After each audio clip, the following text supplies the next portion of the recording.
great joy and immense pleasure. I welcome you all. I feel privileged to extend my warm welcome to all presented over here for the AICTE Training and Learning Academy's 1 week faculty development program on sustainable change management in Technical Institute for NEP 2020 implementation. Indrani Borkar, on the behalf of Department of Electrical Engineering, Government Engineering College Bilaspur, welcome you all in the fourth day's first session. Yesterday's session were informative and insightful. The renowned personalities from academia and industry have shared their valuable thoughts on NEP 2020. Today also, in the first session, we have with us Dr. Amba Sethi. Dr. Amba Sethi is currently working as psychologist in Ekam Clinic, Raipur, Chhattisgarh. She has completed MBBS from Gandhi Medical College, Bhopal in 1990 and was always a merit student. She completed MA in psychology and secured a gold medal from Ravi Shankar Shukla University, Raipur. Followed it up with her PhD in psychology.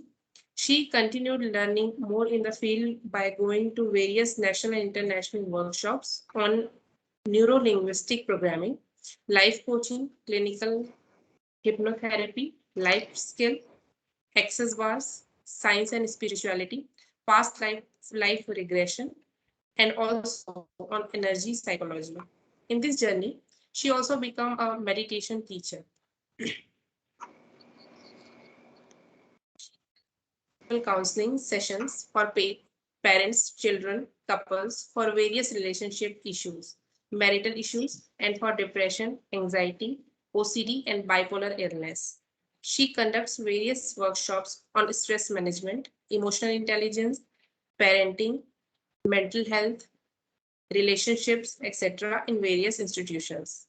She is a master trainer for prevention of child sexual abuse for Chhattisgarh. She is a trainer with Chhattisgarh Prashashan Academy and also with the Police Training School. She will be interacting with the participants on topic stress management. I invite her for the session. Please, ma'am. Thank you, Indrani. Thank you so much. And a very happy morning to all of you. And this is a really wonderful program which you have been conducting. All my best wishes to all the participants who are taking part. It's basically that, all we are getting in these programs is a lot of information. Now, this information, if you use it for your transformation, then all the effort is useful. If we just gather information and we don't bring in any kind of transformation, then in a few days we are going to forget all this. So it's my humble request, all the participants who are getting so much such wonderful and new information, try and transform your lives, right? Because that is the ultimate motive of conducting trainings, of conducting workshops, is that with this new information, when you have an open mindset, when you have a belief that yes, it's possible to change, that you change your life, whether in whichever way, whether it is mental health, whether it is physical health, whether it is your career, whether it is your relationships, we must benefit from these programs, and then the actual value of these programs is there, right? So uh, thanking everybody for inviting me and giving me the honor to address all of you. Let me start off on my stress management. That what exactly I'll be dealing in detail with it. Indrani, can you tell me how much time do I have for the talk, and what will be the time for the interaction?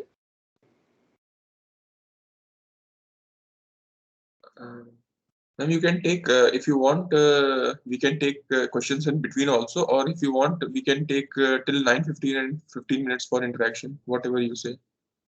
Okay, so like approximately I have time to talk till 10, and then we can take interaction. Yes, ma'am. Yes, ma'am. Yes, sorry. Okay, done. Fine. Thank you. So let us start with understanding as to what is stress. right? If we see that we are hearing every day that, we have a lot of stress, we have a lot of stress. So what is the stress actually? It is, we keep thinking we have one very major problem, that we, all of us, generally we think of stress is that this is the event which is causing us stress. No, for example, this is COVID pandemic. So it is the COVID pandemic which is causing stress, right? It is sometimes if my car is broken down, if I've run out of fuel, that, oh my God, my car broke down and I had so much stress. So if you very deeply see this fact, that it is not the stressor which causes the stress, it is not the pandemic, it is my response to the pandemic that is causing the stress. So the basic thing which you have to differentiate first to understand is that it is our response to the events that disrupt our physical and psychological functioning, right? It is not the stressor. Yes, the stressor is there, but how we respond to it will determine whether my body, whether my physical equilibrium, whether my mental equilibrium has been disturbed or not.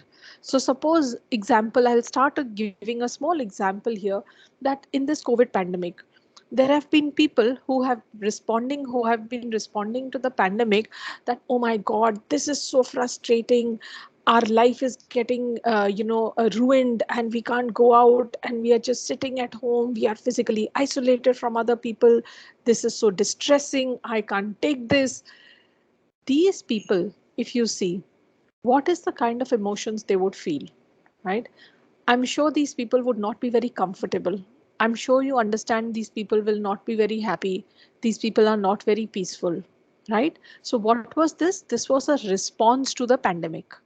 Now, there is another set of people who simply say, yes, this is a difficult time. Agreed, this is a very difficult time, but this too shall pass. This too shall pass. This is the time we have to spend it. We have to be safe. We have to spend it with our children. We have to spend it with our parents. We can play some games inside.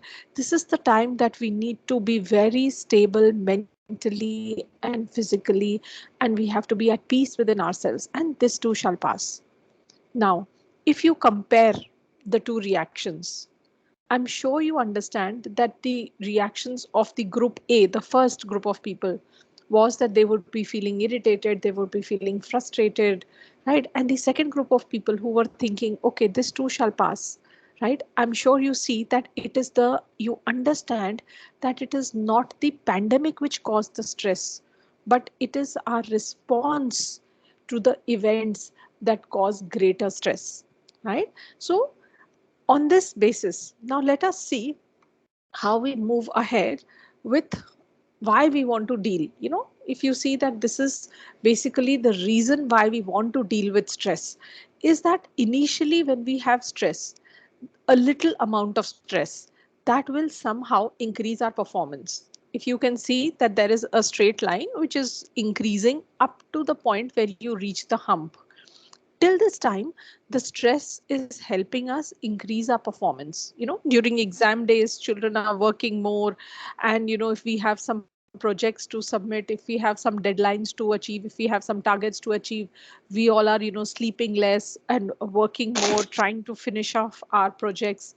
So till that time, stress is called good stress, right? Because it is helping us increase our performance. Now, if you see in the graph, beyond the hump, there is the after the hump, here fatigue starts setting in. And after the fatigue sets in, then there is exhaustion, then there is ill health, and then there is breakdown. When stress reaches this stage, it has become distress. Means now it is going to cause either our performance to drop or our health to go bad. So this is the thing which we have to avoid. For this we need a lot of awareness, because when I realize that, okay, now I'm getting tired, I have to be the one who take responsibility for my own self, that beyond this level I'm not going to let stress hamper either my work, either my mental health, or my physical health, or my relationships, right? So we have, all of us, see, we can change our lives only when we become aware. till the time we just keep blaming our surroundings. You see, there are, again, if you see that there are, I'm going to give you examples throughout the session so that things become very clear. For example, there is a person A, and this person keeps saying, oh my God, I've got so much stress, so much stress. My boss doesn't let me rest, and my wife doesn't let me be happy, and my children keep troubling me. Now this person is always in blame, right? Person A, fine. There is a second person B, that despite the external situations in my life, right? How can I take out 10 minutes to relax? How can I take out half an hour to unwind? Now this person takes responsibility for his own happiness, for his own health, right? So there, if you see that people of group A kind of people will always remain in blame, and somebody who remains in blame will always remain a victim of his circumstances. And people who belong to, who are like the group B people, who take responsibility for their own health and happiness, they can become creators. They can become, how do I improve my health? How do I improve my happiness? How do I deal with the stress better? The stress may not go, but what do we need to learn? We need to learn how to cope with the stress so that it doesn't affect my mental health, my physical health, my relationships, my career. So what I want all of you to understand is that we need to move from blame to responsibility.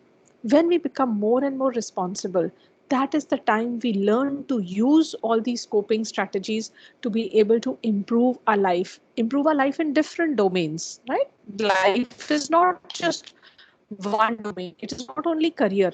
They say a balanced life is a life which has all the aspects of life balanced, whether it is your mental health, whether it is your physical health, whether it is your relationships, whether it is your career, whether it is spirituality, whether it is fun and entertainment.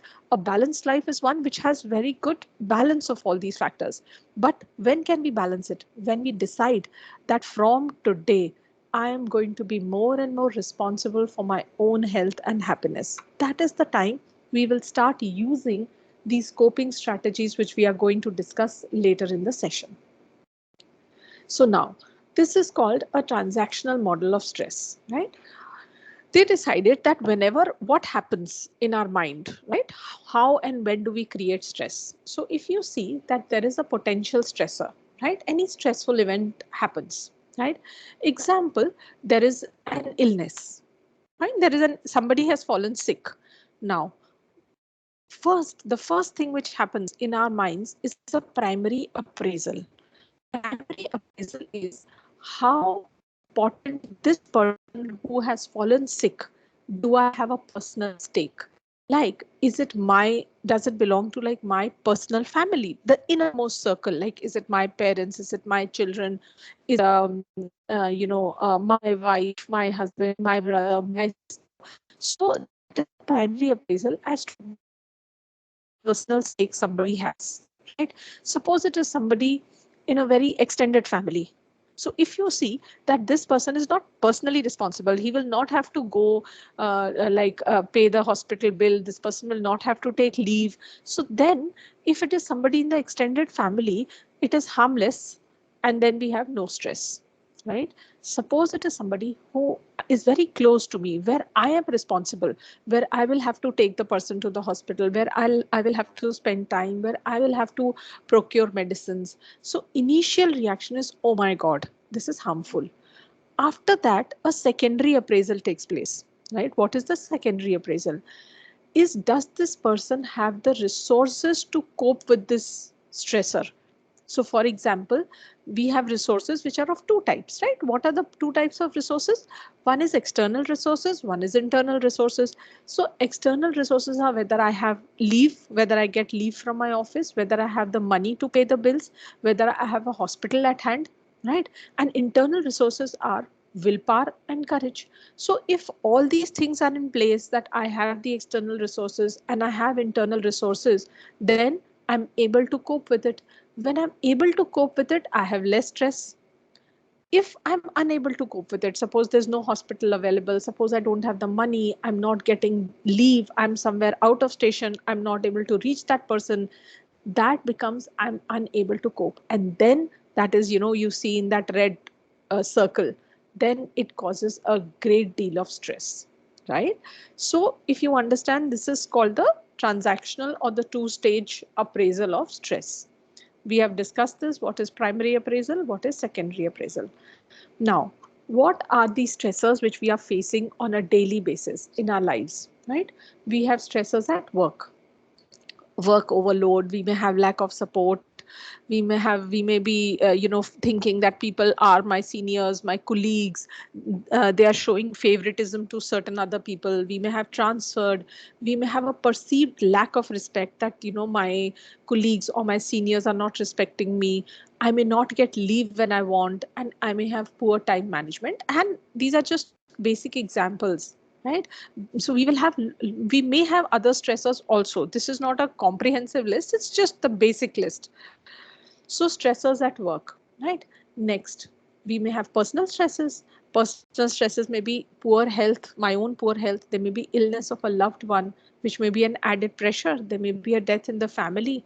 There may be relationship problems, right? There may be lack of understanding among family and friends, right? And there may be unmet needs like love, sleep, exercise. So these all factors basically cause a lot of stress in our life, and they may be personal stressors or they may be related to our work. So stressors come from both areas of life, right? Work and personal life.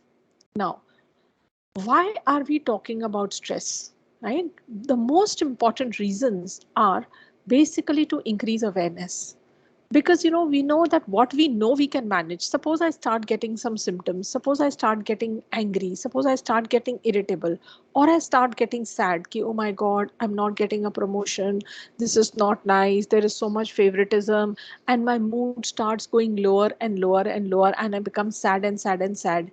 So what is happening? Suppose I know, oh, I'm becoming sad, is it depression? Do I need to consult? Do I need to take therapy, or do I need to take medications? So what we know we can manage, we do not allow the thing to increase, right? Simply increasing awareness, basically it reduces. That is why you see during the pandemic, how much of awareness everywhere, whether it was the mobile, whether it was the media, everybody was talking about mask, about social distancing, about physical distancing, about hand hygiene. Everybody was talking about it. They were telling us about the virus because they were increasing the awareness, right? So if you see that increasing the awareness itself helps us basically reduce a sense of isolation. We know that the others are also facing these problems. I'm not alone. I'm not the only one going through anxiety or going through depression or going through fear or going through relationship problems. Otherwise we keep thinking, oh my god, this is happening only to me, ये तो सिर्फ मेरे साथ हो रहा है, I am the only unlucky one. So when we realize, when we talk about these things, we understand that it is not happening only to us, it is happening with a lot of people. So that is the time when we know ki acha, it's happening to a lot of people. Then it increases the motivation and we take steps to combat it, right? So that is why we need to talk, we need to make everybody, every single person aware of what is stress, how we need to deal with stress, what are the coping strategies, how we should not allow it to spoil our health. Please give me a feedback that do you want me to speak in Hindi also along with it, or is English fine? I think English is fine, ma'am, because participants are from Kerala and other parts of the country. So English is okay, madam. Great, great. Okay. Thank you. Thank you. Right. Now, since we were talking of why we need to talk about stress, we observed that there is a direct pathway between stress and disease, and this has been observed that when people are stressed, they actually do the opposite of what is healthy for our bodies, right? So basically, what do? Why stress increases disease? See, one, we have talked that we need to improve the awareness, right? Second is that whenever we are stressed out, we use unhealthy ways of coping with stress. Because if I'm not aware that, okay, I can deal with stress in a better manner, there are healthy ways of coping with stress wherein I'll not spoil my health, where I'll not spoil my mental health, where I'll not spoil my physical health. I'm not going to take out my anger on my relationships and spoil my relationships. So But when will I do that? When I'm aware that there are healthy ways of coping with stress. So that is the reason why speaking and increasing awareness is really important. And it has also been observed that whenever people are in excessive stress, there is reduced medical compliance. People stop taking their medications. If you're taking a medication, suddenly you'll ask them, I had too much of stress, I skipped my medication. So there is reduced medical compliance. People will stop exercising. They may start overeating. Their blood sugar levels may increase, right? And there is a typical physiological pathway. Whenever we are stressed, there is reduced immunity, which means that my body becomes less capable of fighting bacteria, viruses, because there is a reduced immunity. And all these things have been proved in scientific research. So this is all evidence based, right? So moving on. So again, that moving on to what are the unhealthy ways, again, what do we do? What are the unhealthy ways? Lot of people apply these unhealthy ways of coping with stress, right? They may smoke, they may drink, right? They may overeat, they may undereat. So many times I've heard youngsters especially say, oh my god, tension, I'm so much in tension, okay, let me go and have a cigarette, this will reduce my tension. So what is happening is that you are using something unhealthy basically to cope with your stress, right? That is why so many times we zone out in front of the TV or computer. We sit with the remote, and for hours we are either sitting in front of the TV or computer, or we are sitting for hours just doom scrolling on our mobiles, right? So what is happening? These are all unhealthy ways. We withdraw from friends and family and activities. Even if our family members try to involve us, that come on, let's go out, let us meet, let us like interact, we'll withdraw. No, no, I'm in too much stress, I don't want to withdraw. Then sometimes we use pills or drugs to relax, right? Some people, if you see, have a typical way, they'll start sleeping too much. So what do these people do? They basically want to escape. This is a coping strategy, that people who are not able to cope with stress, they sleep a lot, because sleep will cause them to escape from their problems, right? They will not have to face. Similarly, procrastinating. We keep on postponing. I'll do it tomorrow. I'll do it tomorrow, right? Some people become workaholics. What do? They'll fill up every minute of the day to avoid facing problems. So I meet so many men and women. They say, when I'm working, when I am busy in my work, I have no problem. But the moment I become free, I start feeling sad. I start feeling anxious. I want to ask all of you a question here, right? Just ask yourselves, are you human doings or are you human beings? At the end of the session, we will discuss about this. Are you human doings or are you human beings? Okay. Now, next is, so many people, when they are stressed out, what do? They become angry, they use physical violence, they become aggressive, they have angry outbursts. And if I keep taking out my anger, whether on my friends or my family, my relationships are going to get sour. So these are not healthy ways, right? And some people become absolutely closed and non-negotiable. Like they're not ready to talk, they are not ready to listen, and they shut themselves off. It's like they build a shield around themselves, and they become egocentric, that no, this is the only way which is the right way, I'm not going to do it in any other way.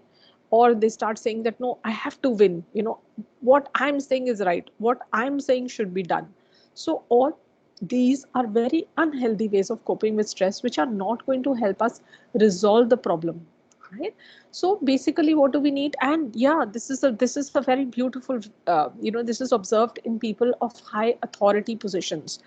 What people in high authority say, I have seen so many, when a lot of children come to me, like children in the sense even less than 18, even more than 18 now, who are adults. When you ask them, for their parents to come, so a lot of parents will not agree. Why? Because they are in very high authoritative positions, and they think that I am strong, this is the problem of the week, I don't need it, I'm invincible, I can handle it, I have an image, oh my god, I will visit a psychiatrist or I will visit a psychotherapist, what will people say about it? So this is one very big barrier, because we have a lot of taboos. Am I mad? Why should I go to a psychiatrist? Am I I'm not crazy, I'm not insane, I don't need it, I don't need to go to a psychotherapist. So these are the blocks which we create, before we take help. And these really cause illnesses, mental health illnesses to increase. That is why, we want that people should become aware that they must visit a mental health practitioner if they feel they're not being able to handle their stress in a healthy manner. Now, when will we be able to handle our stress better? First, we must know what are the signs and symptoms of stress, right? So if you see that there are behavioral symptoms, okay, behavioral symptoms is which the other people can also notice, right? So I can notice that there is a child who's going on biting their nails, somebody is finger tapping, foot tapping, we keep moving our legs. Some children, or some adults, they have absolutely lost their appetite, so they are under eating, they're not feeling hungry. So there is something which is going wrong. Why will you lose your appetite suddenly? This happens specifically in anxiety. In an anxiety, or when you're in fear, what happens? You lose appetite. Then some people who are sad, some people who are depressed go on eating a lot, compulsive eating, because the only thing they are getting pleasure from is eating tasty food. So it becomes their way of activating the reward circuits in their brain, right? Some people, like I said, they will not get, some people will sleep too much and some people will not get sleep at all. So those people who are anxious, those people who are fearful, will have keep overthinking, and they will not get sleep. This is specifically symptom of anxiety, right? When people don't get sleep. Then we move on to the emotional symptoms. If we begin to see that some of the family members or even ourselves, we are remaining irritable most of the time, right? We are remaining restless, we are pacing around, we are getting too aggressive, we are feeling that anxiety, either the heart is racing, or I'm having rapid breathing, or I'm sweating a lot, or I'm not feeling hungry, or I'm not getting sleep, or I'm feeling panicky, or I'm feeling nervous, there is trembling in the hands and legs, or I'm withdrawing totally, I'm in my room, I don't want to meet people, or I'm starting to feel sad. See, these may be all signs and symptoms of stress. Next, we have physical symptoms, and these physical symptoms, if there was a research saying somewhere between 70 to 80% of our illnesses are because of stress. Because of stress produces negative emotions, and these negative emotions cause a lot of illness in our body, right? So if you see what are the physical symptoms we can get different types of aches and pains, headache, stomach ache, backache, the heart rate may increase, the blood pressure may increase, we may have dry mouth and throat. Constantly we may feel that there is dryness of the mouth and throat. Fibromyalgia, lately lots of cases of fibromyalgia, where you have pain all over your body, that you have body ache, but there is no organic cause, there is no organic illnesses, like all the x-rays, the ultrasound, the scans have been done, the pain persists, but there is no organic cause, right? So many psychosomatic illnesses. What are psychosomatic? See, psych is the mind and soma is the body. So how our psych causes illnesses in my body? So asthma is a psychosomatic illness. Then we have some allergies, we have autoimmune problems. These all are what? Psychosomatic illnesses, because the psych is influencing the body.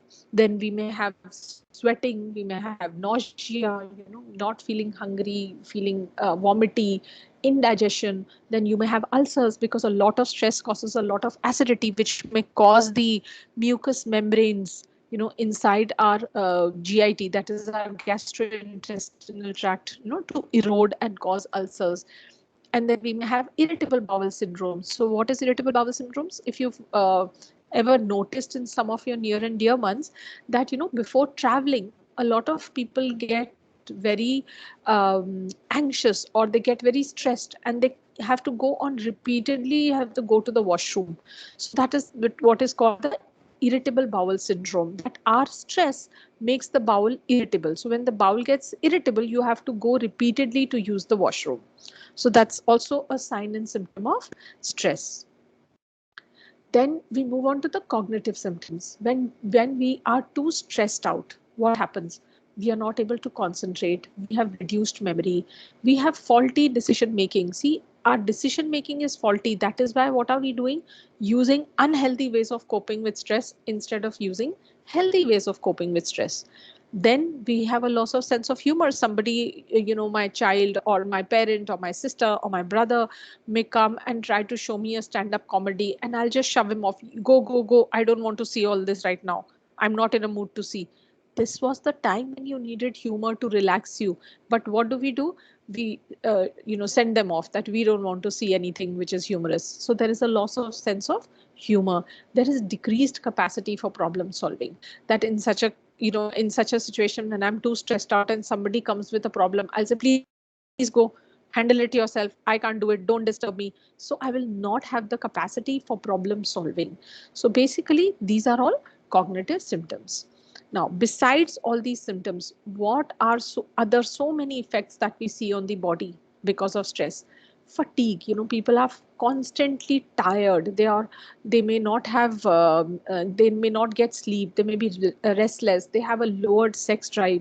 They may resort to alcoholism and substance abuse because they think that that is the way they will feel relaxed. It is a positive expectancy from the substance that, oh my god, this substance is basically going to help me relax, right?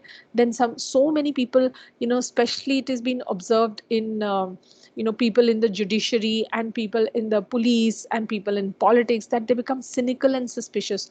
They start, because they are exposed to so many problems, that they are not able to trust, right? They become very suspicious.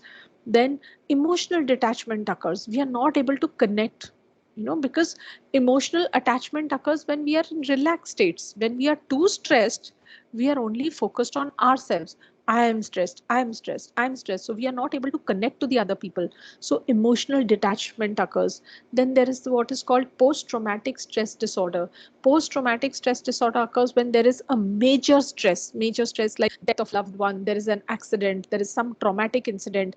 After that, a lot of time we take to recover from the stress, right? So that is called post-traumatic stress disorder, that after any major trauma occurs, you need to give yourself at least 6 months to recover from the effect of this trauma.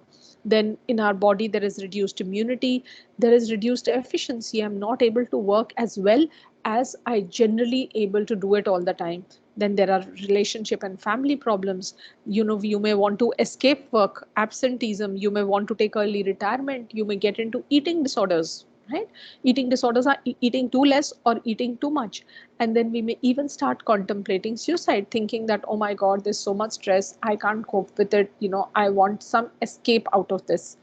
So these are all the other various effects of stress. So I hope by now you understand how important it is that we learn to deal with this stress.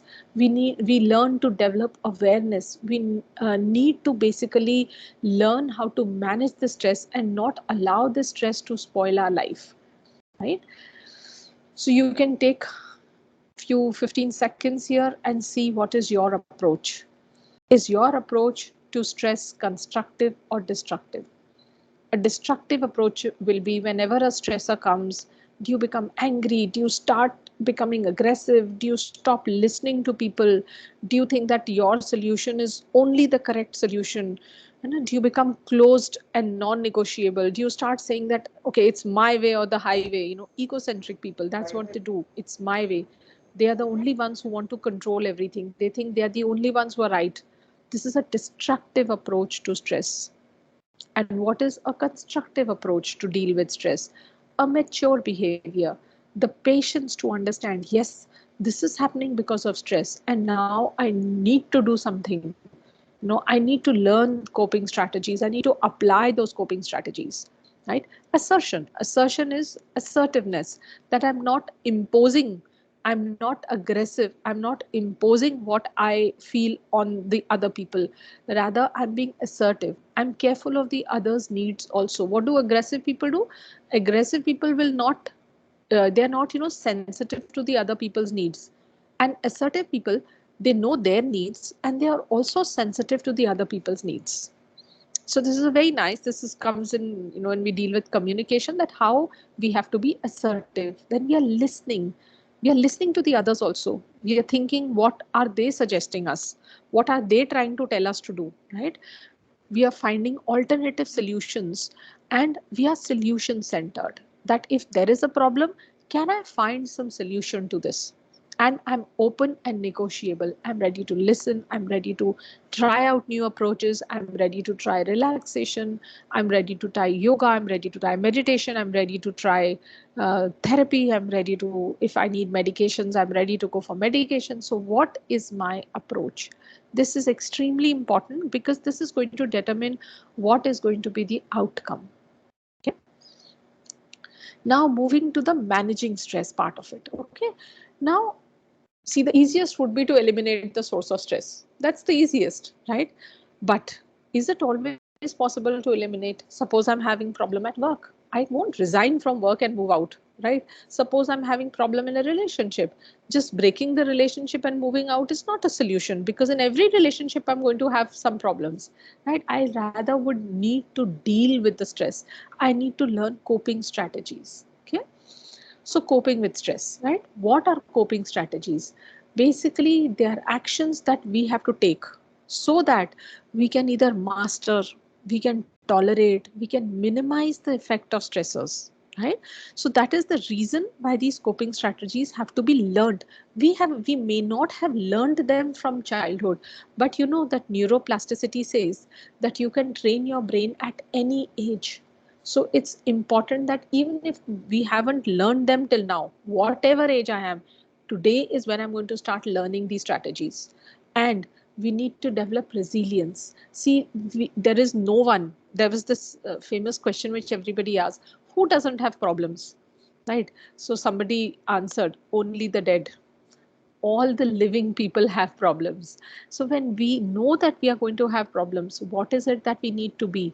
We need to be resilient. We need to bounce back. We need to have a positive adaptation after a stressful or adverse situation. So it's really important that we develop resilience. Okay. Then here we come to the techniques. Now, these are the most important techniques that I want each one of you to understand. Cognitive. What does cognitive techniques refer to? Cognitive techniques refer to basically that first we understand what is my thinking. Cognitive refers to my thinking patterns, right? They say that when you change the way you think, they change the way you feel. Exactly. Suppose like when I gave you the example of COVID, right? There were people who were thinking that, oh my God, this is so frustrating. This is so frustrating. I can't deal with it. That is a thinking pattern. When I start thinking in a particular way, I start feeling in a particular way. If you closely see the link between thinking and feeling, and when I start feeling a particular way, I start having the same type of thoughts. For example, if you imagine that there is a girl or a boy, maybe consider they are 20 years old, and this boy has a breakup. Okay. Now this boy has a breakup and he continues to think, my life has ended. I don't want to live.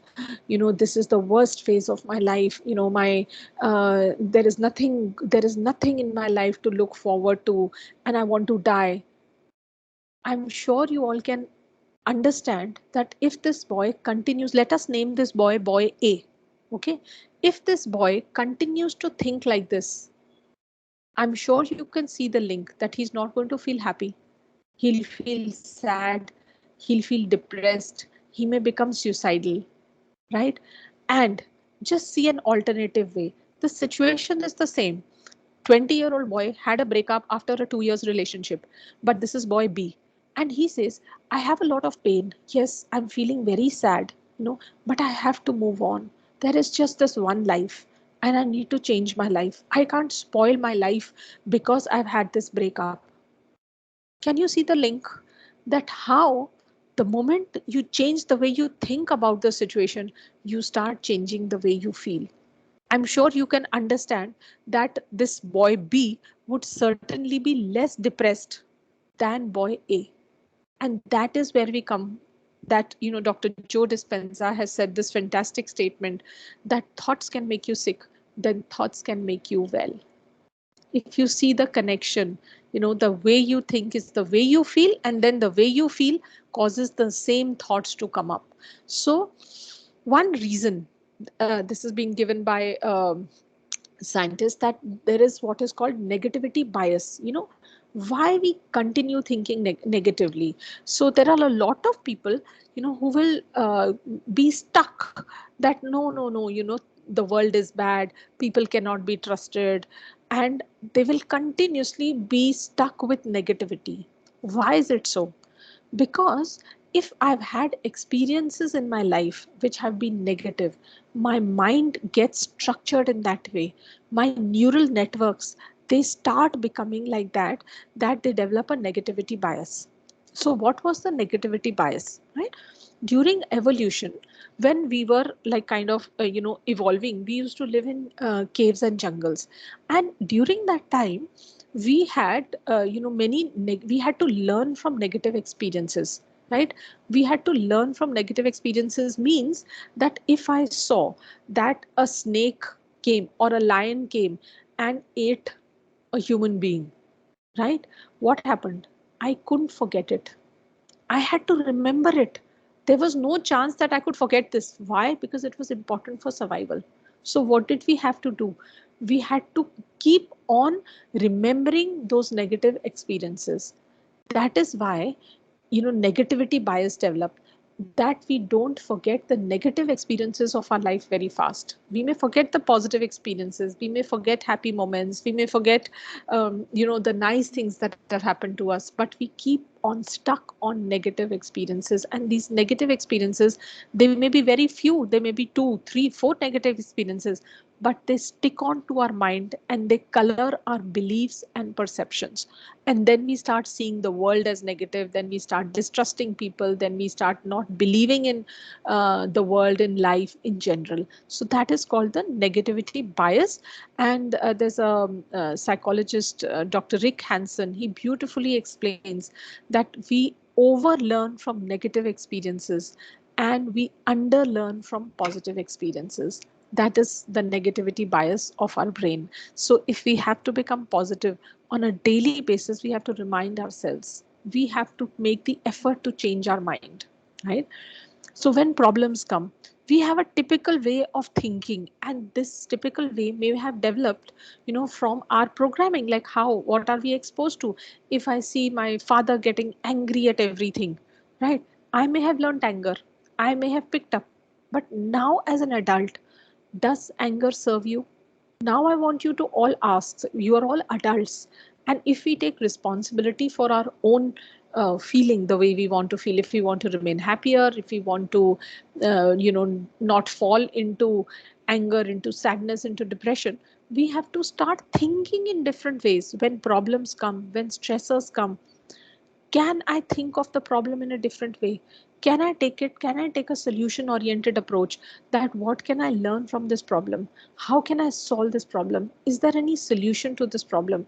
So I start responding to the problem. Now I'm using my thinking skills. Is there only one way to respond to this problem? Right? Here I'm using my intelligence. Sadhguru says this in a beautiful way, that are you using your intelligence to create happiness, or are you using your intelligence to create misery for yourself? The choice is yours, right? This is all about your thinking. So these are the cognitive techniques. Moving on to your emotions, right? We know that throughout the world there has been so much work on emotional intelligence.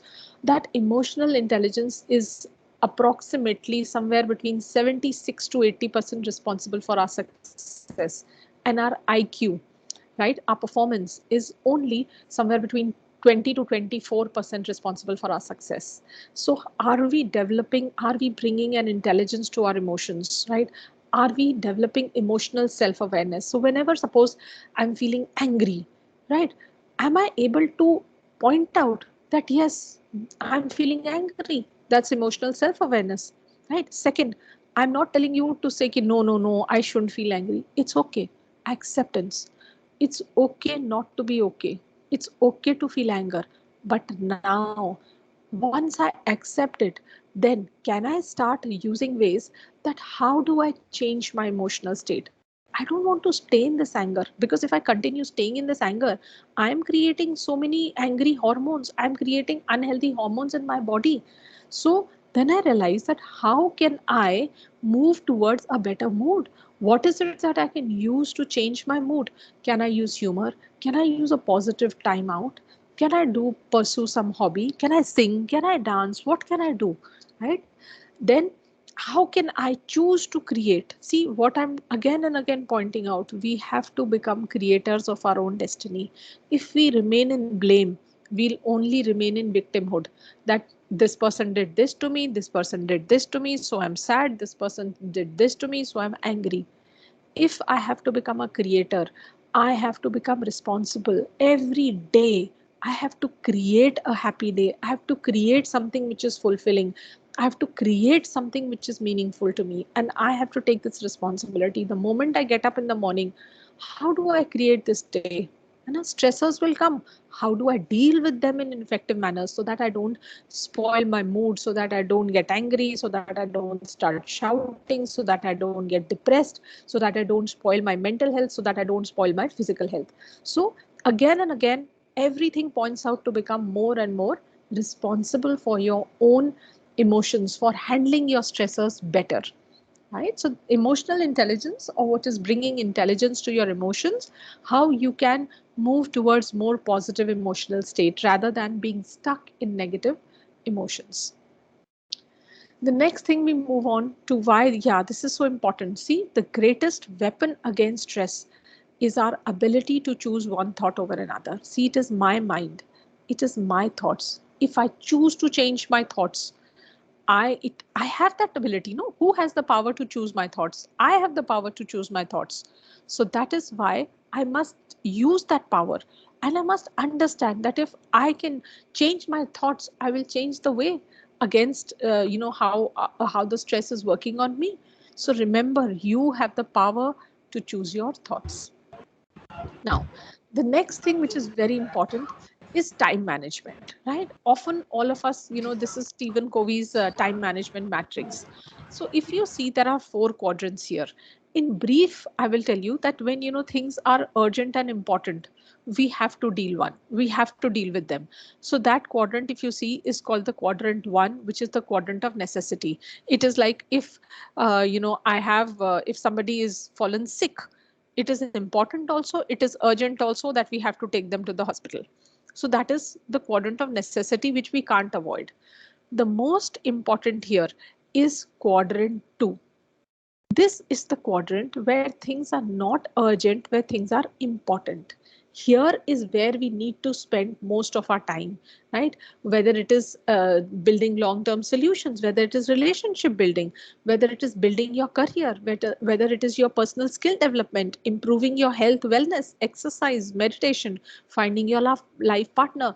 And lot of us spend a lot of time in quadrant 4, which is called the quadrant of waste, or in quadrant 3. This is so amazing. That's the quadrant of deception. We think things are urgent. The moment we get a phone call, or the moment we get an, certain kind of calls, emails, we think, oh my God, this may be urgent. And then we spend so much of time looking there. So see, we have to be very careful of quadrant 3 and quadrant 4, which are the quadrants of deception and the quadrant of waste. When we spend a lot of time in quadrant 2, that is the time when we are able to manage our time well, because that is the quadrant. And when we spend time in quadrant 2, what happens? Suppose I'm spending time on quadrant 2. Suppose I'm exercising. Now, my health will remain better. I will not have urgent problems. Otherwise, if something, suppose I don't spend time on my health, what will happen? I may fall sick. And then that becomes a quadrant of necessity, that I have to go to a doctor. Right? If I don't give time to my relationships, what will happen? My relationships will start suffering. And then I will start feeling angry. Then I may have spoiled my mental health. Then again, I may need to go to the medical institutes. So see how this is the most important quadrant where we need to spend our time. Right? Moving on, after doing cognitive, emotional intelligence, time management, we move on to the other techniques, which is exercise. See, yoga, walking, whichever works well for you. You have to understand that these exercise basically secretes a lot of dopamine and serotonin in our brain. So they have proved that they have researches that people who exercise at least 3-4 times in a week are less prone to depression than people who don't exercise. So any form of physical fitness, and there's this Japanese book Ikigai, where they said, where people have the maximum longevity, where people have the maximum health age. Those were the people who did a moderate amount of activity. They didn't do intense gymming, but they did a moderate amount of activity, and that continued to increase their health and their age. So exercise is a very important way in which you can improve your health and fitness. Right? Nutrition. Are we taking responsibility? Are we eating a balanced diet? Are we taking care that, I'm staying hydrated? Because sometimes when, we are in stress, what will we do? Come on, let's eat something fried, let's eat samosas, let's eat anything what is available, junk food, burgers, pizzas. Why? Because we feel that they are basically rewarding us. What are they doing? They are basically, giving us pleasure.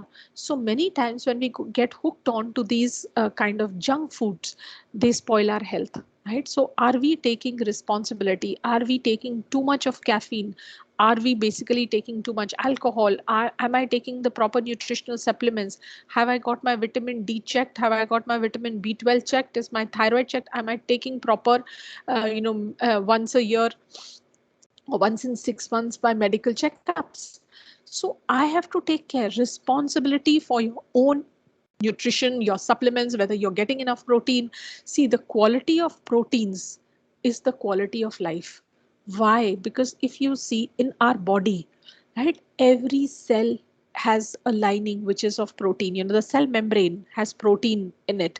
Then each and every molecule, whether it is a cell, whether it is a hormone, whether it is an enzyme, we all need proteins for that. When it is our hair, if we have hair fall, if we don't have good nails, our skin, everything needs proteins. The muscles need, the muscle needs myosin, that is the protein of the muscles. The skin needs collagen and elastin. The hair needs biotin. So see, protein is everywhere. So that's why they say, are we eating good quality protein? The quality of protein is the quality of life. So please, if we want to, reduce the effects of stress on our body, please take appropriate nutrition. Then rest and relaxation. If I'm having a very long day, if I'm really tired, physically tired, mentally tired, am I taking out time? It may be 10 minutes to do meditation, to take a massage, to do yoga nidra, to listen to music. Planning pleasurable activities. If you see, we plan for so many things. We plan for work, we plan for vacations. Am I planning pleasurable activities during the day, like, playing carom with my children or with my siblings or with my parents?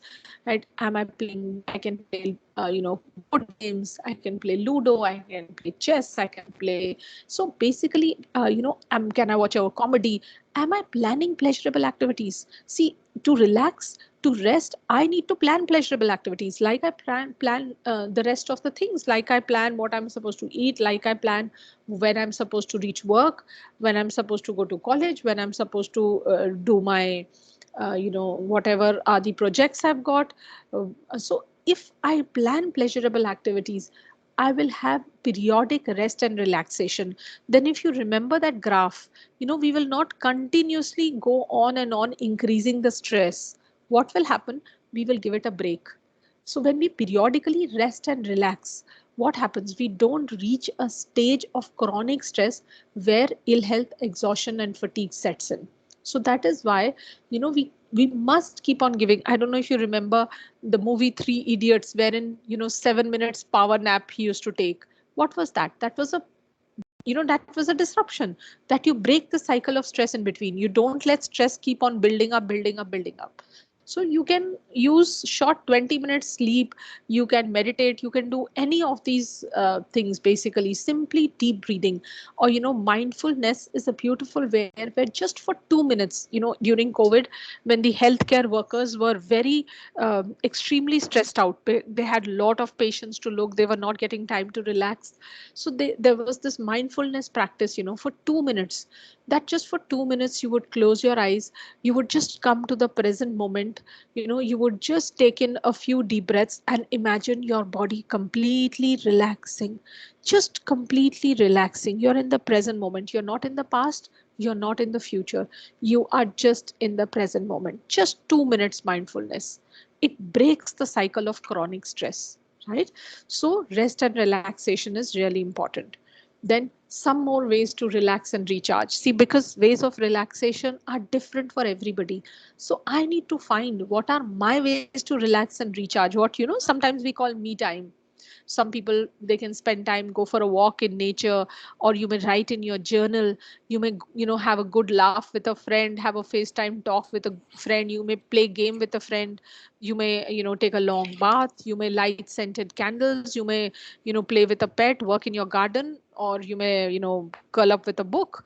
So many things. So it is basically you have to choose your way to relax and recharge so that you reduce the effect of stressors on your body and mind. Then sleep.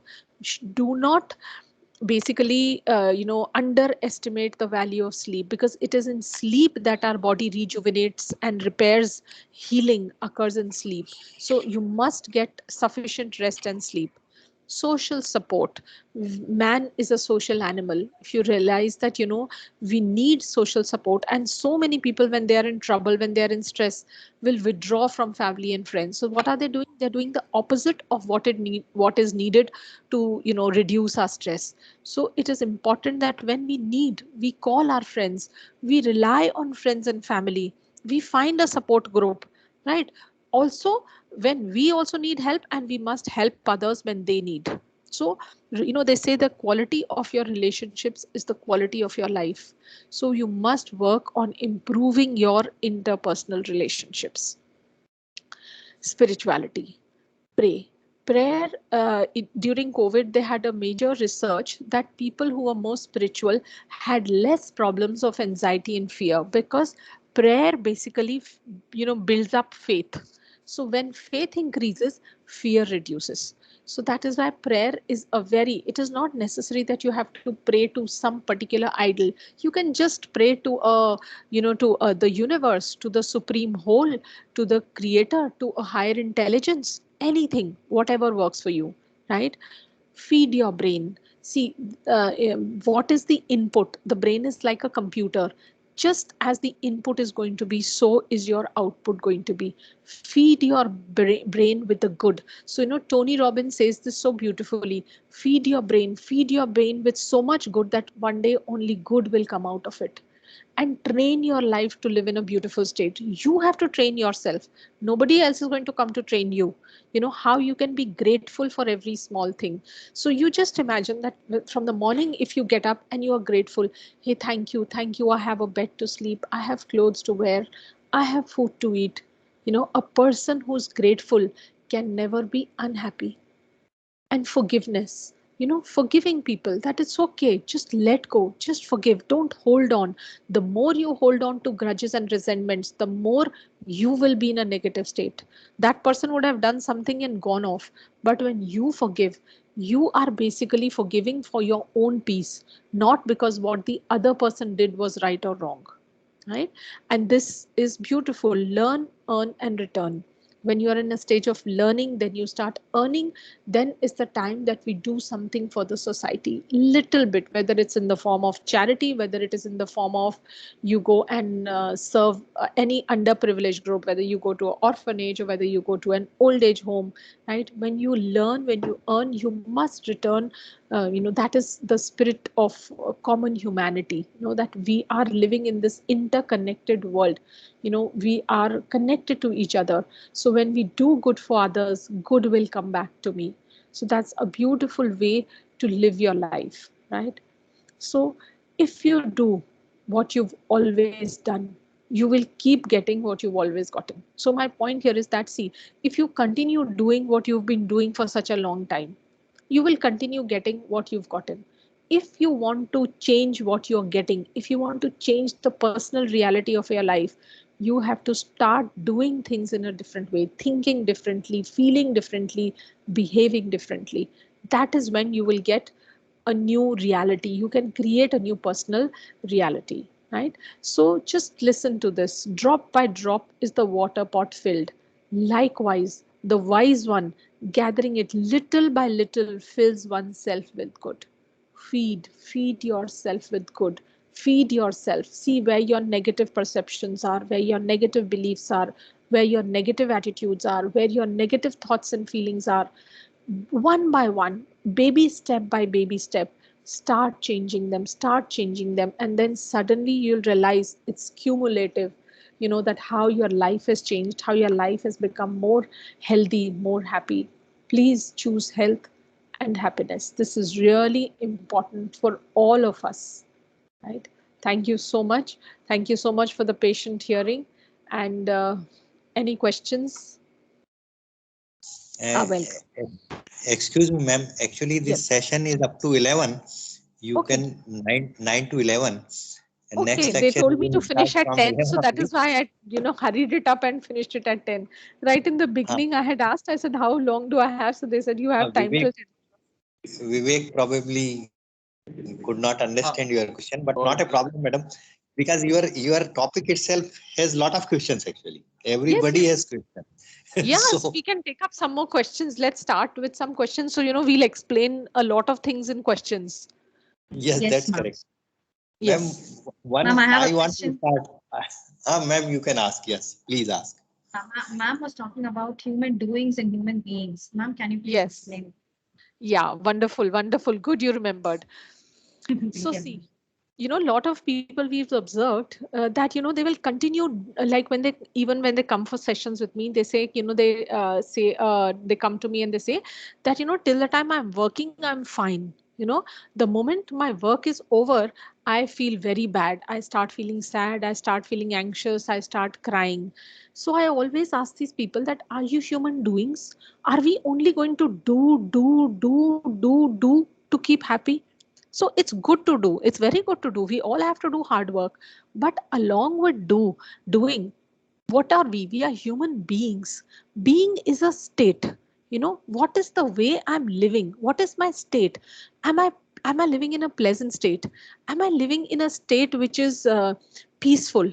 Am I living in a state which is calm?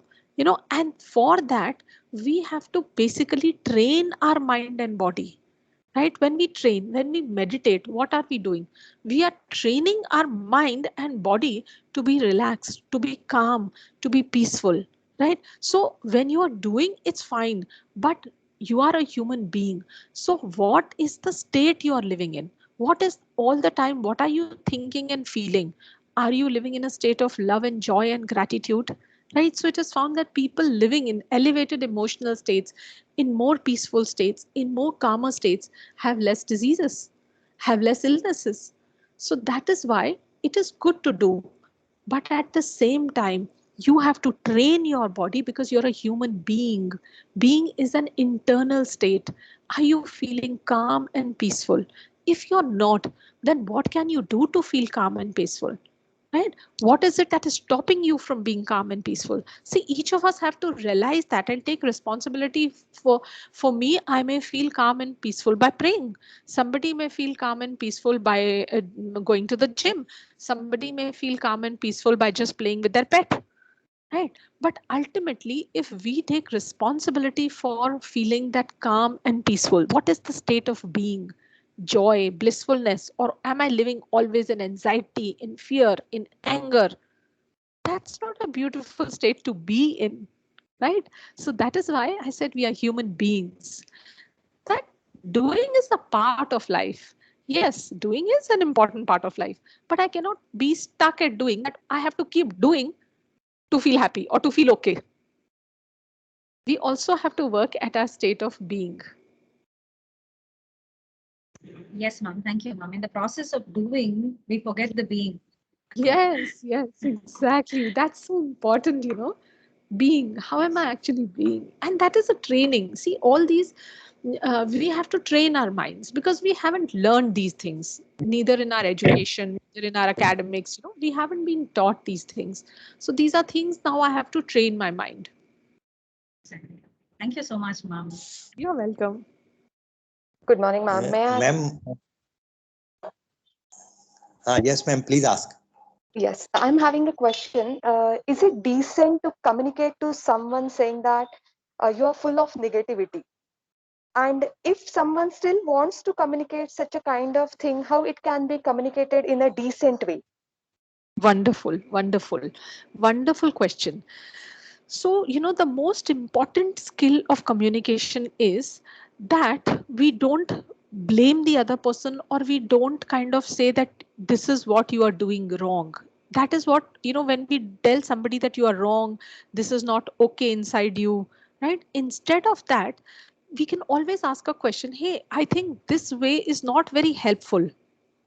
You know, it can be more helpful if we think in this way. So we give the person an alternative. How do you think that thinking about this problem in this way, would that be more helpful, or with this, how will this be more helpful?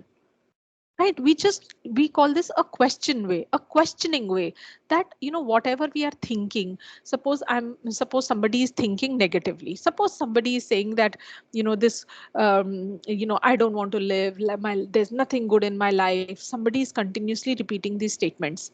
Now, instead of telling this person, you're wrong, snap out of it, that's not okay. Already a person is in a negative emotional state. And here I'll tell you a beautiful thing about what happens when we are in negative emotional states. Right.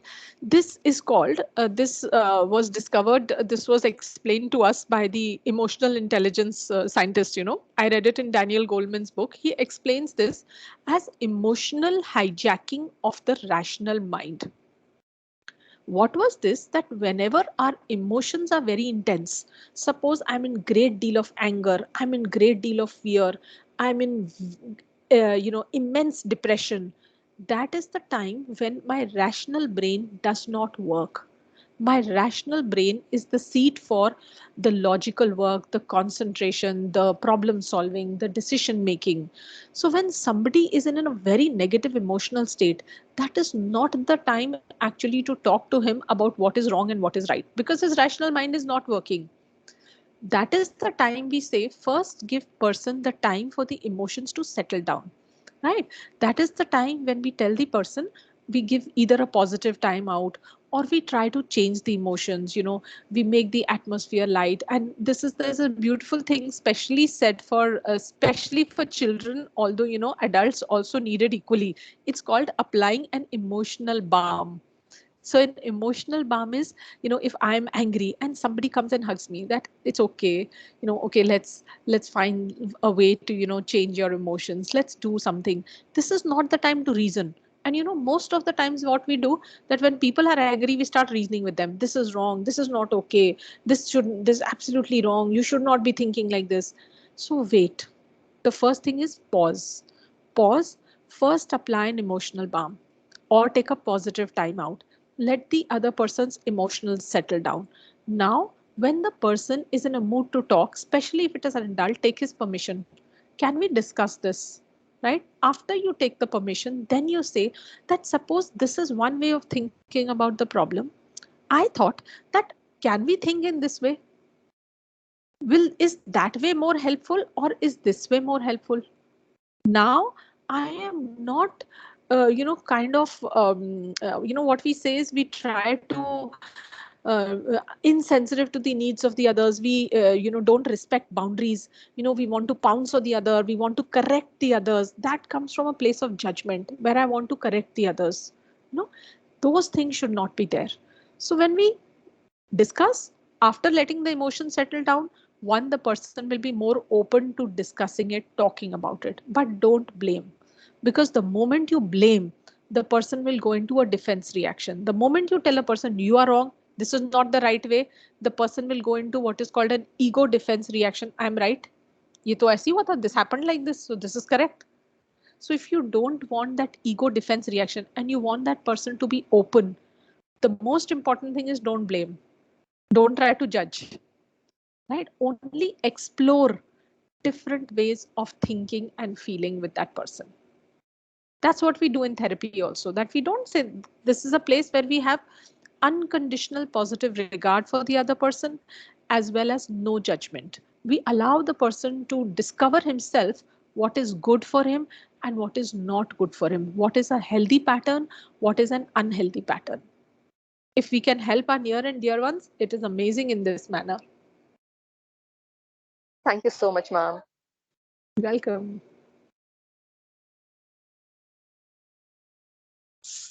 Any other questions?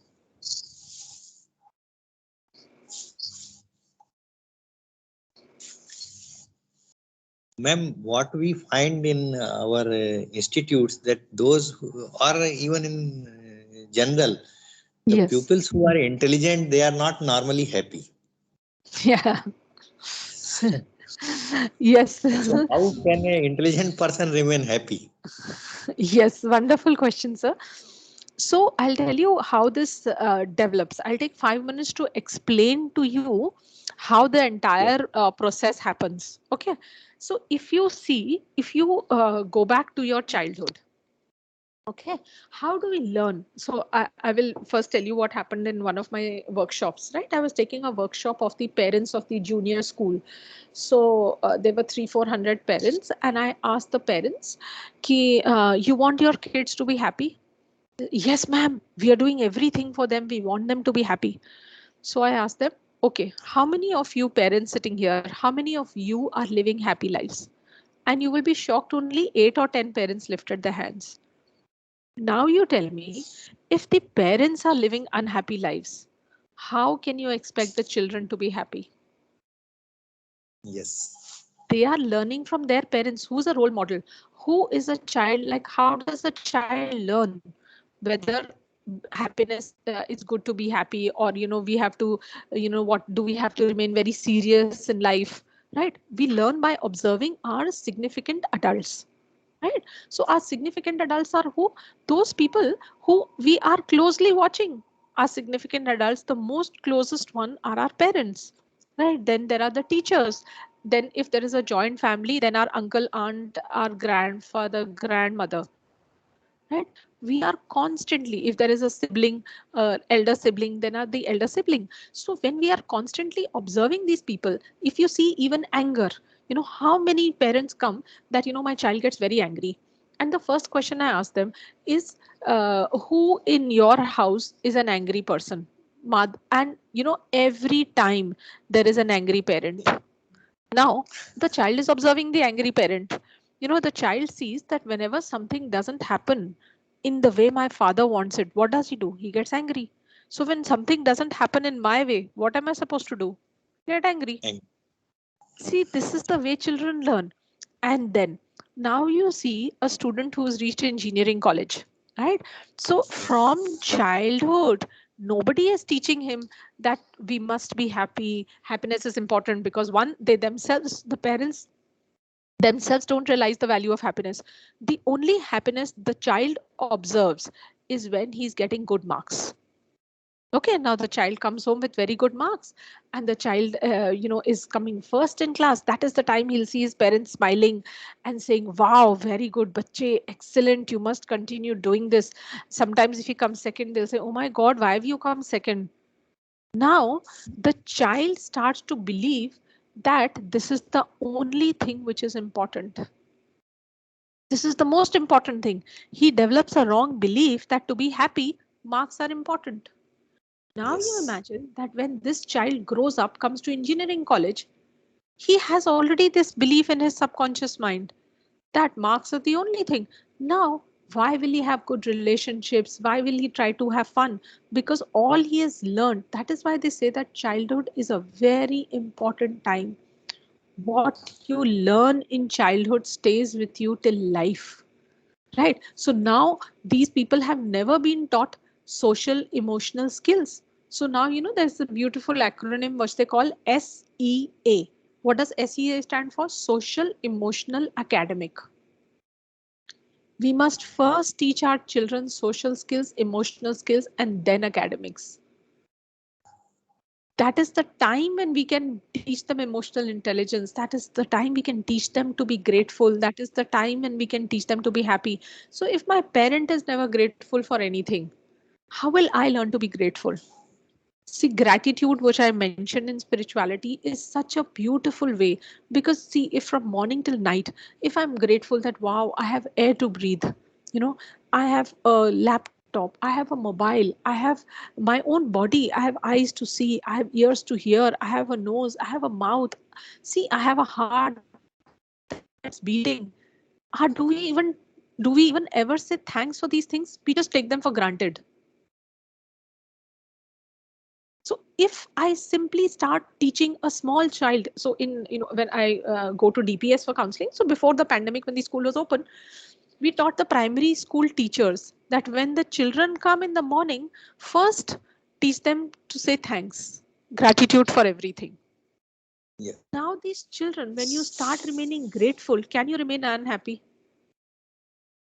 So these small things, when we, so basically that is why I don't blame the kids, because these children have not seen, if they have seen unforgiveness, their parents holding on to grudges, resentments, that oh my god, this person did this to me, I'm never going to leave this person, I will never forgive him.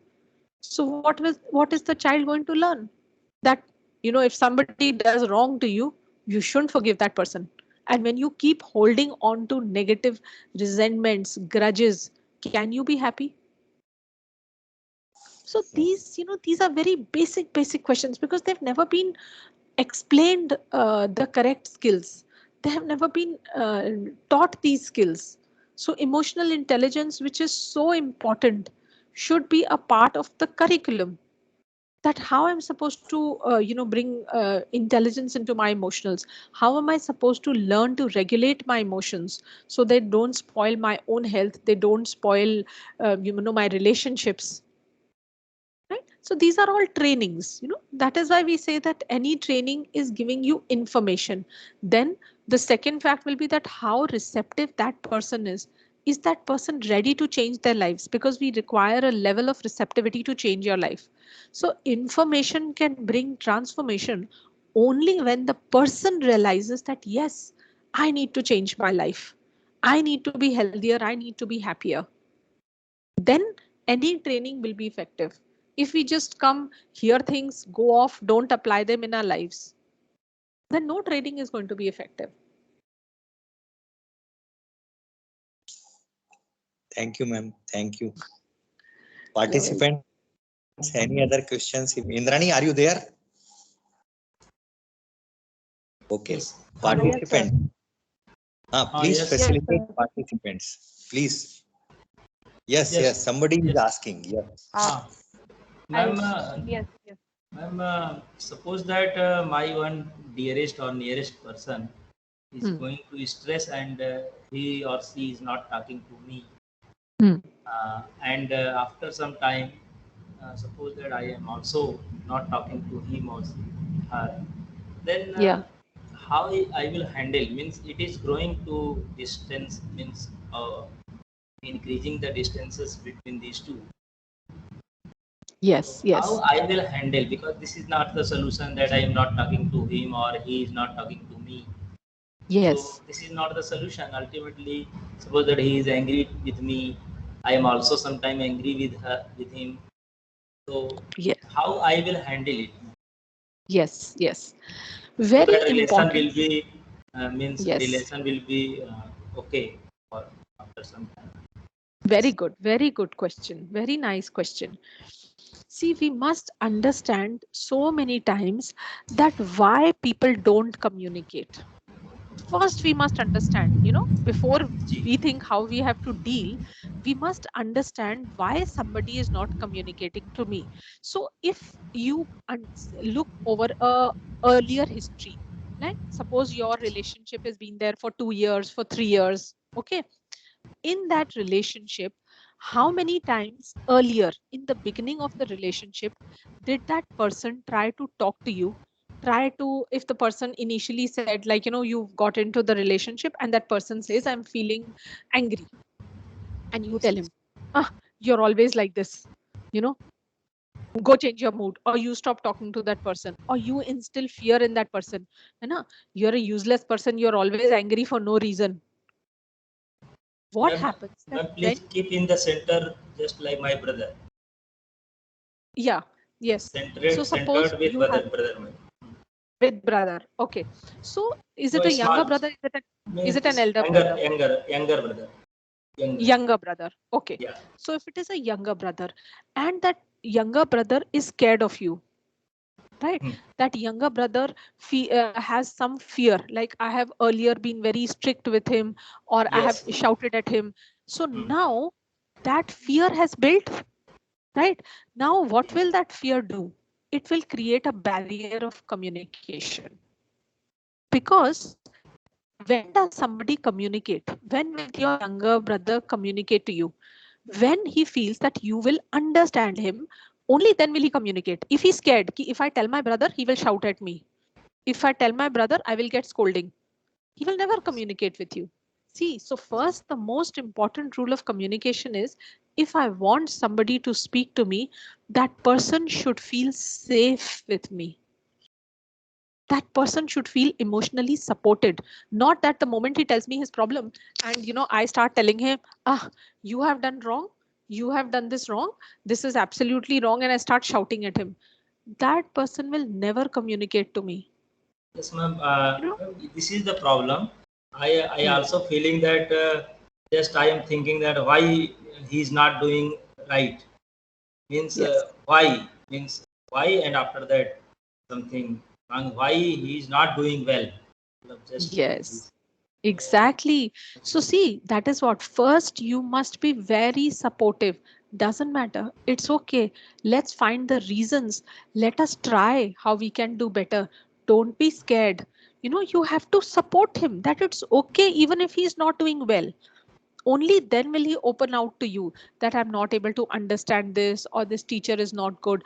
But if you only keep scolding him, why you're not doing well, why you're not doing well, for example, if you have any problem, will you go to a person you have good relationship with, who supports you, whom you feel safe with, or will you go to a person whom you're scared of? Support.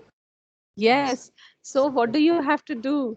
You have to first, remove that fear from his mind. When you are loving, when you're emotionally No, I supportive. from my side, I always supporting him.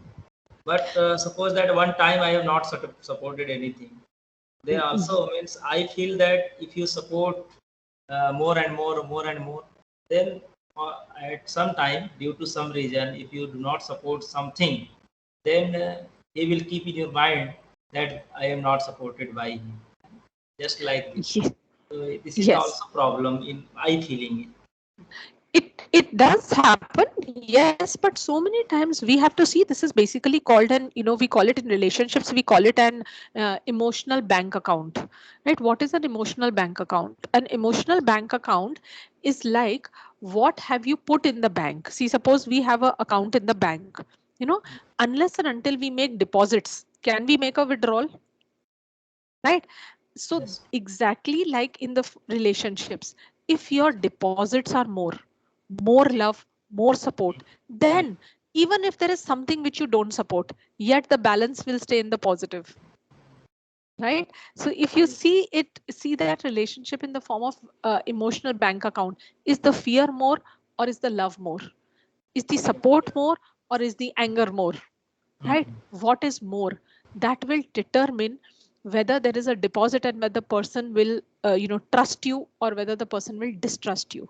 So if the emotional bank account, the account is in the positive, right, only then that person will trust you. And if you keep getting like angry, or if you're shouting and if you're scolding, that person will never open up to you. Right? He will never share, because then the only way he knows is to become quiet and go away. No, because if he shares something, what is what will he get from you? Anger. That's, he doesn't need more of that. Everybody, why children hide their marks from their parents? although they know, finally the parents will come to know, but everybody wants to avoid unpleasant events. So every child, if he's not done, will keep hiding the report card from the parents till the last day, because they know that the parents are going to scold. And you imagine that if it's a supportive parent, they say, okay, doesn't matter, what can we do to improve this? Can we, sometimes we have unbalanced attitudes, that if the child is already studying 4 hours, we're telling him you must study 8 hours, you know, unbalanced, which is not okay for the child. No child will be able to study for 8 hours. That is why they also think, okay, they'll take away my playtime, they'll not let me, watch TV because I have failed or because I have not got good marks. So that is why also they think that, privileges will be withdrawn. So many times that is why they will, hide the marks. They will not want to share the marks with you. So see, the approach has to be very balanced. So when the elder brother, the elder sibling, or the parents have a very balanced approach, very supportive approach, not judging, not angry, not fearful, not instilling fear. They say in comes fear, out goes love. So if you have a very balanced approach towards things, I'm sure your brother will start sharing with you. Okay, thank you. Welcome. Ma'am, one question more. Yes. What is prosperity? Prosperity. Prosperity. Okay. See, prosperity, another, the word which I use instead of prosperity is abundance. Right? So like abundance or prosperity, basically, because prosperity we usually use for money, that this person is prosperous or this person has a lot of money. But instead of prosperity, if we use the term abundance, that we have abundance of food, we have abundance of air, we have abundance of nature, we have abundance of water. We are so abundant human beings. We have an abundant mother earth, right, which is so abundant. So abundance is a feeling which increases our gratitude. When we are grateful that there is so much abundance around us, there are people to help us, there is so much abundance, there is education available, there are skill teaching, there are people teaching us skills, there are people helping us, there is an abundance of relationships. Basically it is a state of being. How I feel abundant, that wow, I'm so blessed that I have so many things. This is the feeling actually now. It's the Feeling feeling. yes, The you're right, feeling ma'am. Right. inside you, that feeling of Yes, abundance. yes. Thank you very much. Thank you. Welcome. Thanks. Madam, I have a question. Madam, one more question. Yes. This is Dr. Srinivas Patnaik from School of Biotechnology, KIT University. I have a question, madam. Yes, sir. Sometimes we have a complicated situation when students are addicted to different kinds of, like smoking, taking drugs, those kind of habits, because they have a disturbance at home. And that reflects their behavior at their school, basically, when they are staying with their friends. Sometimes it is peer pressure, sometimes. So we have the responsibility to somehow counsel them and talk to them. So how we should go ahead with counseling with them? We do our best. Sometimes it works, sometimes it doesn't work. But I really want to know the clinical way of dealing with those kind of situations. Wonderful, sir. There is one, this is a fantastic question. Whenever like you want, we can have one full session on that for your college, because that's called actually motivational enhancement therapy, MET, which we use for addiction particularly. And the basis, what I want every like teacher should understand is that the addiction is not the problem.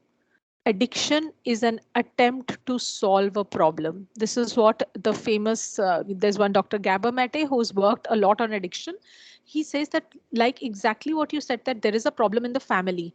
So children take these drugs, this smoking, this alcohol as an attempt to solve that problem.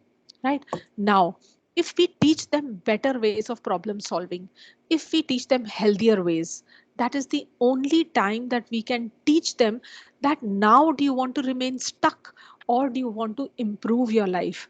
Where is this, the motivational enhancement therapy which we use for addiction, if we can like take a group of teachers and train them, that how we need to bring them out. And many times the addiction is so high that without medication we will not be able to, because when we get addicted to a drug, when we leave that drug, we have tremendous urge, we have craving, we have withdrawal symptoms.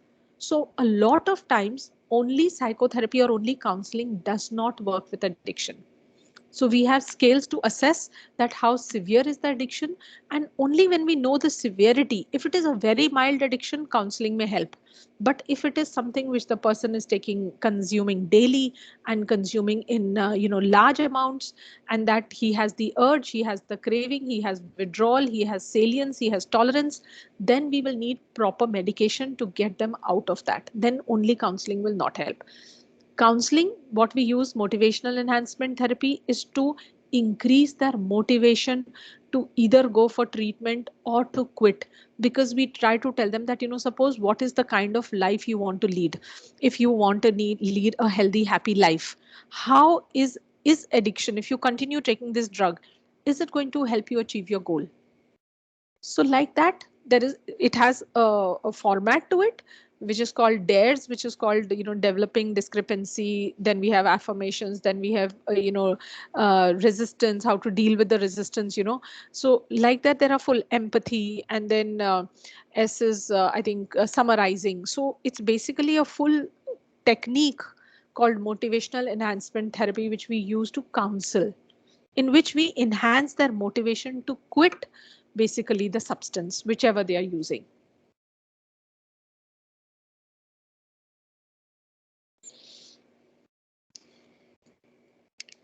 So I think if we can, like properly understand what is motivational enhancement therapy, what are the features of basically dependence, substance use, what are the features when it's a full, it's a full course, how to do counseling for addiction. And it needs regular, and it also needs, regular counseling and follow up. You can, like a few of the members or teachers from your college, they can take this training. It's a very simple training, but you need regular follow up. You will need to decide which need medication, who don't need medication, depending on the amount of substance they are consuming. Thank you very much, madam. That was really helpful, and I will be contacting you. Sure. I think that will be very helpful for our faculty members and students. Sure, Definitely. sir. Sure. Anytime. Yes. Sure, sir. Sure. Madam, one more question. Yes, sir. My question is very obvious, may sound funny, but I think it is important. So, how to avoid fight with our spouse in day-to-day life? Yes. There are sometimes there are problems, and I have evolved my techniques, and I am sometimes I am successful to avoid the fight, but many times I fail to understand what was the cause of the reason. So, is there any standard practice, standard tips? So that we want to know, madam. Very good question. See, the first thing I'd like to tell you, sir, is that every spouse comes with a set of problems. Only the set of problems is different. Okay, some will be fighting regarding finances. Some will fight regarding relationships. Some will fight regarding importance. The point is that when my spouse is fighting, I must understand there is some need which is unfulfilled. That need may be physical, that need may be psychological, that need may be emotional, like emotional needs come under psychological needs, right? Physical need, like is my spouse tired, physically tired? Is my spouse wanting more sleep? Does she need more rest? Is she hungry? Those are physical needs. They put us in a state of low frustration tolerance, right? Then sometimes psychological needs are unmet. Like, does she want more expression of love? Does she want more attention? Does she want more importance? What is it that the need that is not being unfulfilled, right? That is the first basic step. If I sometimes understand the need and I fulfill it, my the fight will be, there will be no fight, right? Second point is, often we have difference of opinion on a certain thing. Now, What we do is, if we have a difference of opinion, we start getting angry that why is the opinion not the same? But since our mind, how does it evolve? How does my thinking pattern and your thinking pattern evolve? My thinking pattern evolves from my experiences of life, right? My spouse's thinking pattern will evolve from her experiences of life. What is it we call, there is a conscious mind which works 5%, and there is a subconscious mind which is 95% responsible for my thoughts, right? Now my subconscious mind has been programmed because of my experiences of life, right? And your subconscious mind is programmed because of your experiences of life. So it is very natural that all the time our thought systems, our thought patterns, or our opinions, or our attitudes, or our beliefs, or our perceptions are not going to be the same. And we must understand this fact that everybody is coming from their own belief systems, right? Somebody may believe that the wife has to be the most important person in your life. This is one belief system. Somebody may believe that your mother is the most important woman in your life, right? Somebody will believe the daughter is the most important person in your life. See, we are coming from different belief systems, and depending on our belief systems are going to be our actions, our behaviors, our thoughts. If we understand that it's okay, most of the fights are because we have different belief systems. It's not that that person is bad or you are bad or she is bad. It's because we are coming from different experiences of life. Naturally, our thoughts are going to be different. So one simple statement: I agree to disagree. Disagreement does not mean anybody is bad. Disagreement does not mean that you don't love her. Disagreement does not mean that she's inferior or you are superior, or she's superior or you are inferior. No. Agree to disagree. Yeah, this is my opinion. This is your opinion. Can we find a win-win solution? There will be lots of areas in life where you will have different opinions. The point is, am I focusing on a solution, or can I say that, okay, if once we will do according to you, the next time we'll do according to me. So it's a very fair situation, so see, we have to find solutions to these problems, because no two people are alike. Even if you see, you and your wife would have come from totally different backgrounds, right? Now two children growing up if you have two kids, even those two kids will be different from each other, although they are being brought up in the same environment by the same set of parents. Yet people are different. Why? Because the experiences of life are different. So our experience of life determine the belief systems, and our belief systems, our perceptions will determine how we think and feel about certain events and situations in our life. So we must understand that these things cannot be avoided. Acceptance that yes, we can think differently. There is no harm. And now, instead of fighting about it, can we find a solution? And what is a fair way? Once your solution, once mine, or is there some middle path which you can find? I hope you could grasp some bit of it. This is a very brief description, because the subconscious, the conscious is a very the problem. yes. Main thing is you have to understand the problem.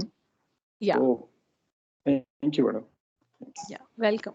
Middle path is always better, madam. Like Gautam Always Buddha. better. Yes, Yeah. middle path. It's always the best, because nobody's, you cannot disregard anybody's need, no? Anybody, if she has the need for importance, you can't say, no, why should you feel important? I must find a way how I can give her importance also, make her feel good also, and, find a solution also. Dr. Shashi, Yes. Middle path is neither satisfying anyone of them. I couldn't hear that. Can you just repeat that? Yeah, madam. Neither Yes. satisfies any one of them. I want That's to tell yeah. what I have experienced. Yes. That is, I agree with your views. Yes. Thank Whenever you. conflict comes, whenever there is conflict, Yes.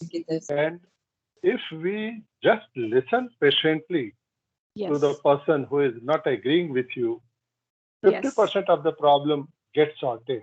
that you are Certain. having patient, you are having patient hearing.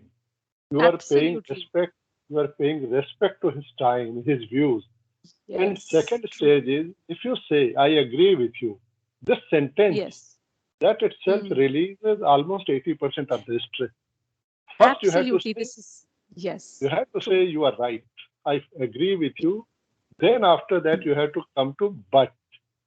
We can think Yes. in this way also. Yes. Then that Active listening. That's called then that also person empathic almost listening. agree.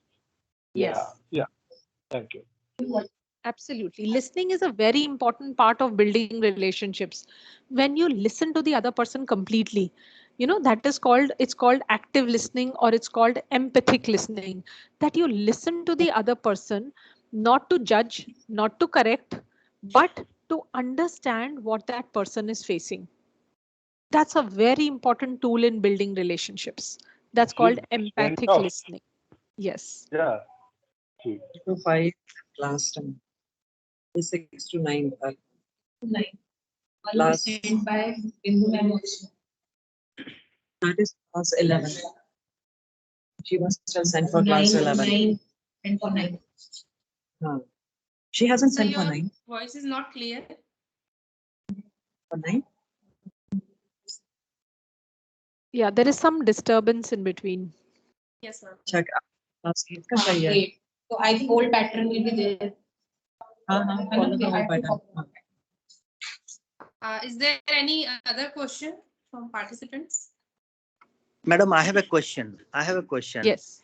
Yes, sir. Please go. So sometime we have, like, I was in US for 12 years, and Yes. there people respect rules and people are very Yeah. kind and compassionate. They're very Yes. professional. I'm not saying they are all good people, but they're Mhm. compassionate and they do not show their anger. They show everything in a very professional way. Mhm. Coming back to India, Yeah. when you talk to your colleagues in a बच्चे से social platform, If people can put their mic on mute, there is a lot of disturbance in between. so coming back to Indian scenario, in a Yes. professional, people are very emotional and they Yes. take things in a very personal way. ये क्या मुझसे Yes. ज्यादा जानता है? ये क्या हाँ. बड़ा भाग मार रहा है? They don't True. respect rules. They start arguing for that. So in Yes. those kind of platform, how you can put your thought process and how gently, even you're the most gentle person, still people raise some kind of anxiety or some kind of query, some kind of critical kind of opinion, so that things will not move further. Is it Yes. a mindset? Is it a thought process, or is it something related to the emotions? Thank Yes. you. Very good question. See, it is interrelated to a lot of things. Number one, the most important thing I can understand from your question is it is related to your ego body. Right? The ego body is something which basically wants to be right and wants to be in control. Right? So you may be gentle, but the other person may be working from his ego body. Right? So what does the ego want? So the ego wants to be right. The ego wants to be in control. So if I want to boost my ego, I have to put somebody down to feel superior. Right? If I shout at somebody, it gives me a sense of power. See, that is how your ego body works. For me to feel good about somebody, for me, I have to make somebody wrong. Right? That is exactly how the ego body works. Second point, most of the people are not, they have not seen models of mutual respect and dignity. So people, if you have been brought up in houses where the people in your brother, sister, your father, your mother, you have routinely seen people crossing boundaries, you have routinely seen people shouting at each other, disrespecting each other. You've not grown up in a culture of mutual respect and dignity. Right. And a lot of, like I said, our subconscious is the seat where our 95% of our behavior is coming from. And the subconscious is programmed by our early experiences of life. So if we don't see people treating each other with mutual respect and dignity, it's not going to be a habit for me. So if I've seen, if I've observed people around me getting angry, shouting at each other, that's the way I have also learned how to deal with problems, or to deal with somebody who's not listening, or to deal with somebody who's not exactly doing what I wanted him to do. So that is one very big reason why. So, like somebody asked me that why children don't listen to their parents now. Because now children are not seeing models of submissiveness in their house. In the earlier generations, 50 years back, children would see models of submissiveness in their own house. So they would also learn how to listen. Right. But now, since we are not observing, like it's called social learning by observation. So if we are not seeing people respecting and mutually, maintaining healthy boundaries, giving each other privacy, giving each other space, we will not know how to implement it in our own lives. So these two major factors work. And whenever somebody is not behaving with me the way I want him to behave, I should not take it personally. I should understand where that person is coming from. I should be able to understand that that person is coming from a place of ego. That person is coming from a place of frustration. That person is coming from a place of anger. That person is coming from a place of authority. And that's the reason he's behaving like this. I should, basically understand that how a person behaves tells me about that person, doesn't tell me about who I am. I will give you a beautiful, before we end, since we are talking a lot about behavior, there's a beautiful story. So, it's a short story, 2 minutes, I'll tell you that. So there was this procession, in the earlier times, there was the king, or, when the king's procession used to go, there used to be a lot of people moving ahead before the king came. So they were in order of their ranks. Initially the soldiers who were on foot, जिसको हम बोलते थे पद सैनिक, they used to be walking, clearing the path. Second would come the soldiers who were on horsebacks. They were of a higher rank. Then would come the mantris, the ministers of the cabinet, and then the king would come. So what happened that there is this incidence of, there is an old fakir, who's blind. These fakir used to be very wise people. So there's ek andha fakir, a old blind wise man standing in the center of the road. And first who comes? The pedal sainik, the soldiers who are on foot. They come, they push him, and they say, "Hat ja raste se, Raja ki sawari aane wali hai." This just move away. They push him and they say that move away from here. The king's rath is going to come. This old blind fakir doesn't say anything. He just stands there and says, "Isi karan." That's why. And these, ye jo pedal sainik hote, these move away. And then come the soldiers who were on horseback. They come, they tell they shout at the old fakir and they tell him, "Hat raste se, Raja ki sawari aane wali hai." And they pass by. And the old fakir keeps standing there and says, "Isi karan, that's why." ये भी चले जाते हैं. Then come the mantri, the cabinet of ministers. They come, they go to the fakir and they tell him that please move away. The king is going to come and king ki sawari aane wali hai. We want to clear the way. You please move away onto the side. He keeps standing there and says, "Isi karan." And then the king comes. And the king comes, he gets down, apne rath se niche utarta hai, and he goes and he touches the feet of that old fakir. And that old blind fakir says, "Raja aa gaya kya?" Has the king arrived? If you see that there is a very subtle graduation, that the way our ranks go on increasing, so our behavior keeps on becoming more and more humble. So what he had to say, isi karan, जितनी humility हम में आएगी, जितना our behavior goes on improving, the more we will keep on evolving, the more we will be abundant, the more we will be happier, the more we will be peaceful, the more the best of the things will come to us. So a lot of things what come to us are dependent on our behavior. And to go a step further, like psychology says, it's not only the behavior, it is also your thinking and your feeling. So if you want to create a new life, you have to change the way you think, change the way you feel, change the way you behave. That's how you create a new life. If you keep on thinking, feeling, and behaving in the same manner, you will be where you are. You will be stuck where you are. You will not be able to create a new personal reality for your life. Thank you so ma'am. much. That's an awesome answer. Thank you. Thank you so much.